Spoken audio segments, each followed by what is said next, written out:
Hello everyone, welcome back to my channel. इस video में हम करेंगे क्लास 11 की पॉलिटिकल साइंस का चैप्टर नंबर 4 सोशल जस्टिस।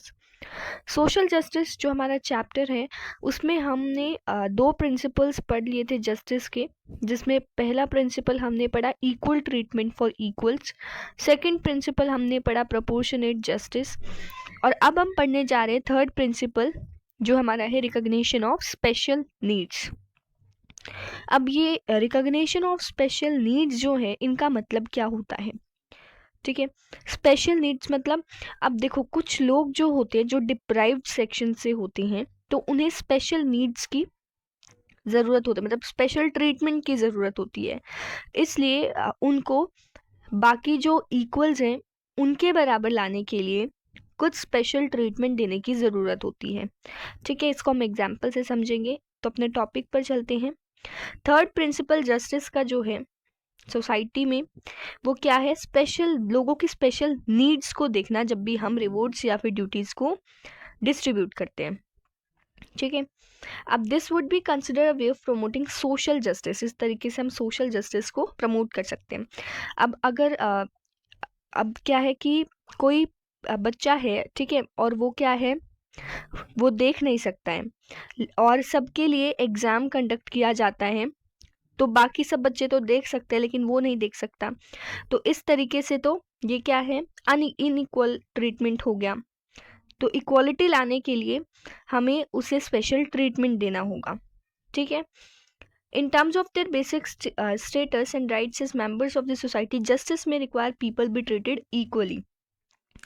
और इस तरीके से हम लोगों को इक्वली ट्रीट कर सकते हैं। लेकिन जो नॉन डिस्क्रिमिनेशन है लोगों के बीच में और प्रोपोर्शनेटली जो हमने रिवॉर्ड किया है लोगों को उनकी एफर्ट्स के अकॉर्डिंग, ये इनफ नहीं है जस्टिस को एंश्योर करने के लिए। जस्टिस लाने के लिए सिर्फ यही चीज़ इनफ नहीं है, हमें जो भी नीड्स हैं लोगों की, जो भी ज़रूरतें हैं वो भी सोसाइटी में देखनी पड़ेंगी। जो प्रिंसिपल है स्पेशल नीड्स का, लोगों के लिए जो स्पेशल नीड्स का जो प्रिंसिपल है वो प्रिंसिपल ऑफ इक्वल ट्रीटमेंट से कॉन्ट्राडिक्टरी नहीं है, इसके अगेंस्ट नहीं है, ठीक है। अब इसमें ये वाली लाइन क्यों कही गई है, क्योंकि इक्वल ट्रीटमेंट फॉर इक्वल्स में क्या कहा जाता है कि सबको इक्वली ट्रीट करना है, ठीक है। लेकिन यहाँ पर ये जो रिकॉग्निशन ऑफ स्पेशल नीड्स है इसमें हम कुछ लोगों को जो डिप्राइव्ड सेक्शन से हो जाते हैं उनको हम क्या दे देते हैं, कुछ स्पेशल ट्रीटमेंट दे देते हैं, जैसे कि रिजर्वेशंस की जाती हैं।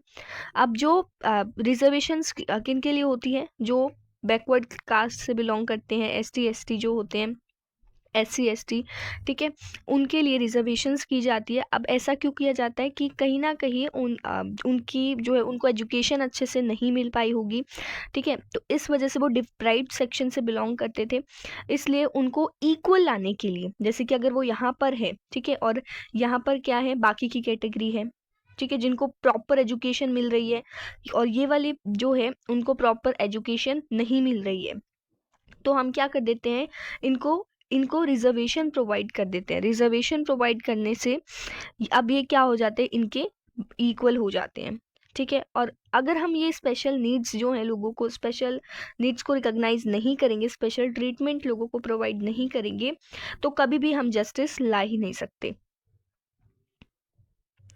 जो लोग स्पेशल नीड्स के साथ और डिसेबिलिटीज़ के साथ, उनको जो है अनइक्वल ट्रीट किया जाता है।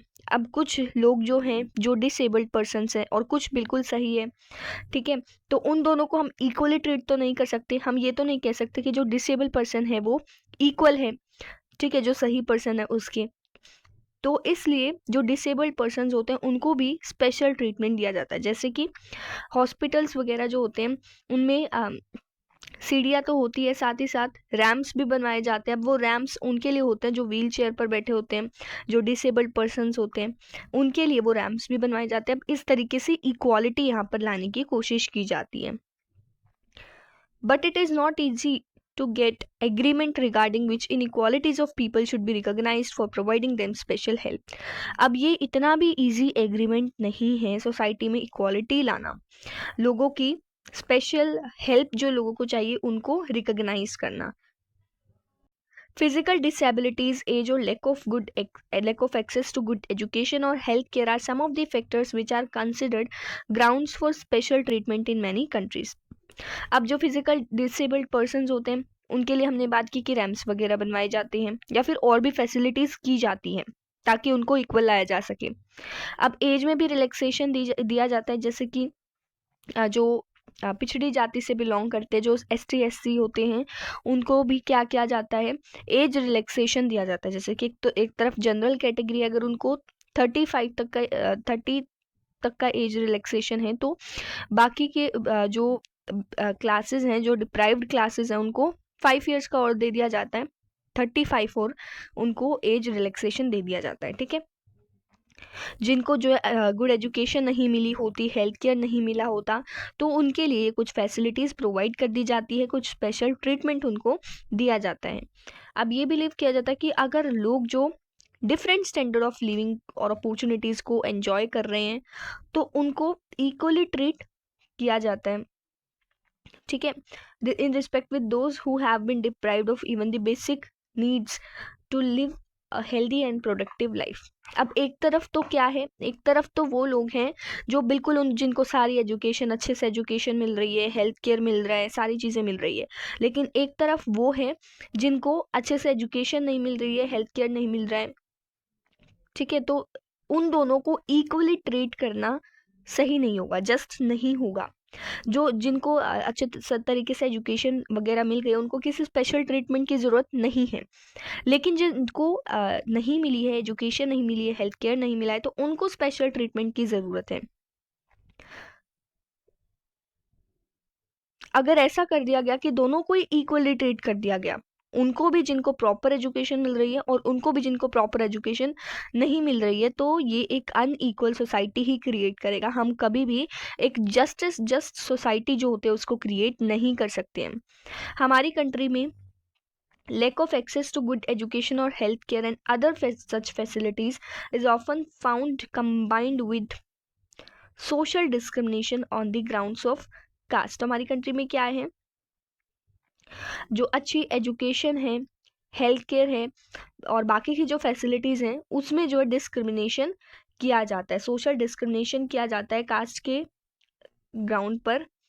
जो कॉन्स्टिट्यूशन है वो रिजर्वेशंस, अभी मैंने रिजर्वेशंस का एग्जांपल दिया कि गवर्नमेंट जॉब्स में रिजर्वेशंस कर दी जाती हैं, और एडमिशंस जो होते हैं एजुकेशनल इंस्टीट्यूशंस पर लोगों के लिए, उनमें भी रिलैक्सेशन दिया जाता है जो शेड्यूल कास्ट और शेड्यूल ट्राइब से बिलोंग करते हैं।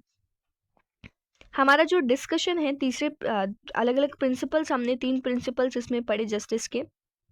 तो इसमें गवर्नमेंट के लिए कभी कभी डिफ़िकल्ट हो जाता है इन तीनों प्रिंसिपल्स ऑफ जस्टिस को साथ में लेकर चलना। इक्वल ट्रीटमेंट फॉर इक्वल्स क्या कहते हैं, इक्वली सबको इक्वली ट्रीट करो। रिकॉग्निशन ऑफ स्पेशल नीड्स में हमने क्या पढ़ा कि जो अनइक्वल पीपल हैं उनको हमें स्पेशल ट्रीटमेंट देना होगा। ठीक है, और recognition of different effort and skills by determining rewards and burdens. अब एफर्ट्स जितने किए हैं, जितनी स्किल्स हैं, उसी के अकॉर्डिंग रिवॉर्ड देना। And a provision of minimum standard of living and opportunities to the needy, और जो ज़रूरतमंद पर्सन हैं उनको मिनिमम स्टैंडर्ड ऑफ लिविंग और अपॉर्चुनिटीज़ प्रोवाइड कराना। Pursuing equality of treatment by itself sometime work against giving due reward to merit. Equality of treatment जो है वो कभी कभी अगेंस्ट हो जाता है। किसके अगेंस्ट हो जाता है, giving due reward to merit, मतलब जो अच्छे से जिसने एफर्ट्स किए हैं, स्किल्स के अकॉर्डिंग रिवॉर्ड करना, ठीक है, इसके अगेंस्ट हो जाता है। Emphasising rewarding merit as the main principle of justice might mean that marginalised section would be at a disadvantage in many areas.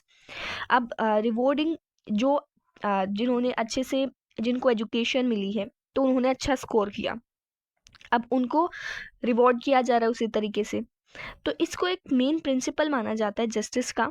जो मार्जिनलाइज सेक्शन, जिसकी वजह से मार्जिनलाइज सेक्शन जो है वो डिसएडवांटेज उनके लिए है, क्योंकि इनको तो प्रॉपर एजुकेशन मिली थी, तो इनको रिवॉर्ड भी उसी तरीके से दिया जा रहा है। लेकिन ये जो मार्जिनलाइज्ड सेक्शन था, ये जो डिप्राइव्ड सेक्शन था, इनको तो अच्छे से एजुकेशन नहीं मिली थी, तो इनको तो इस तरीके से रिवॉर्ड भी नहीं किया जा रहा, क्योंकि अगर इनको एजुकेशन ही नहीं मिलेगी तो ये अच्छे से स्टडी नहीं कर पाएंगे और ना ही अच्छा स्कोर कर पाएंगे।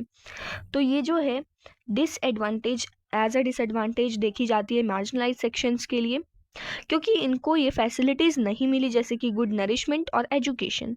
अलग अलग ग्रुप्स जो हैं कंट्री में, वो अलग अलग पॉलिसीज़ को फेवर कर सकते हैं प्रिंसिपल ऑफ जस्टिस पर डिपेंड होकर। ठीक है, it then become a function of government to harmonise the different principles to promote a just society. एक जस्ट सोसाइटी लाने के लिए हमें पॉलिसीज़ को नहीं लाना होता, ये हमें सिर्फ यही देखना होता है कि जस्ट सोसाइटी बनाने के लिए हमें किस चीज़ की ज़रूरत है, किस तरीके से जस्ट सोसाइटी क्रिएट हो रही है। ठीक है, तो ये हमारा टॉपिक था जिसमें हमने रिकग्निशन ऑफ स्पेशल नीड्स के बारे में पढ़ा। और नेक्स्ट वीडियो में हम क्या करेंगे, नेक्स्ट वीडियो में हम नेक्स्ट टॉपिक करेंगे जो कि हमारा क्या है, जस्ट डिस्ट्रीब्यूशन। उसके बाद जॉन रोल्स थ्योरी भी आएगी, क्योंकि थ्योरी जो है वो थिंकर्स के बिना अधूरी है। ठीक है, और अगर आपको इस टॉपिक में कोई भी डाउट है तो आप कमेंट करके पूछ सकते हैं। हमारा एक टॉपिक और रहता है जिसमें ये जो कार्टून है, अब इसमें क्या कहा गया है कि why is the statue of justice blind folded. अब ऐसा जो कहा जाता है, जो जस्टिस की जो मूर्ति होती है वो ब्लाइंड फोल्डेड होती है, यानी कि उनकी आंखों पे पट्टी बंधी होती है। तो अब ये क्वेश्चन कर रहा है कि ऐसा क्यों होता है। अब रिप्लाई क्या आता है कि वो ब्लाइंड फोल्डेड होती है क्योंकि उसे इम्पार्शल होने की ज़रूरत होती है, इम्पार्शली काम करना होता है। ठीक है, फिर of course she needs to be impartial, but I wonder how then does she the special needs of people. अब वो इम्पार्शल तो है, लेकिन वो इस तरीके से इम्पार्शल तो है, लेकिन स्पेशल नीड्स जो है लोगों की वो कैसे देख पाएंगी। ठीक है, तो स्पेशल नीड्स के बारे में भी हमने यहाँ पर डिस्कस कर लिया है। अब मिलते हैं अपने नेक्स्ट वीडियो में। Thank you.